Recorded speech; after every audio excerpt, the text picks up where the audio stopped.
Hello there and welcome back to Red Gaming Tech. My name is Amata. Today is still the 16th of August and I have some interesting news for you today as Microsoft will be removing the option to purchase PC games over Xbox.com on the 22nd of August, and this of course coincides with the Xbox 360 update, which will remove Microsoft points from the whole Xbox Live system and of course replace it with real world currency. And they had this to say via the Games for Windows Live Facebook page.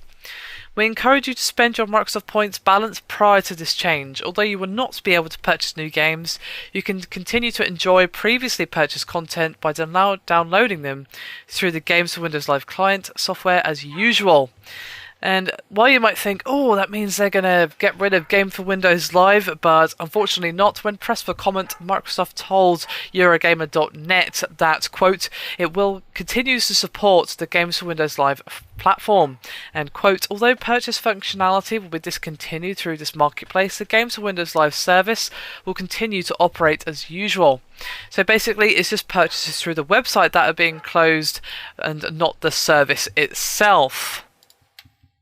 So there you have it, Games for Windows Live is still alive and kicking, but the ability to purchase PC games on Xbox.com will no longer be available in literally just a few days' time. By this time next week, it will no longer be available. So if you do have any Microsoft points kicking around, I suggest you spend them before this time next week. Otherwise, you're going to be pretty much stuck with it.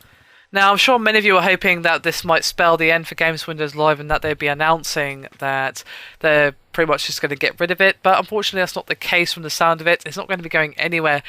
However, though, what's interesting though is that less and less games are actually using it. For example, Ultra Street Fighter 4 will not be using Game for Windows Live. I actually did a video on this just the other day. If you want to go check it out, then please do so. Basically, as I said, it's not going to be using Game for Windows Live and will be, of course, on Steam. And of course, just use the Steam marketplace and nothing else. And of course, more and more games are doing that these days because, well, Game for Windows Live is definitely a black mark against a lot of games for a lot of PC gamers, and for good reason. So hopefully we'll no longer be seeing that functionality forced on us on these PC games, but I'm not going to hold my breath on that one. It seems like the platform itself isn't going anywhere, but perhaps it's taking a small step in that direction. It's really, really tough to say, but I wouldn't hold my breath for the demise of Game for Windows Live just yet. But fingers crossed that just more and more games will transition away from it and we can just get back to using a decent PC digital distribution platform. Anyway, that is me done for this video. Hope you've enjoyed it. Thank you very much for watching, and I'll see you next time.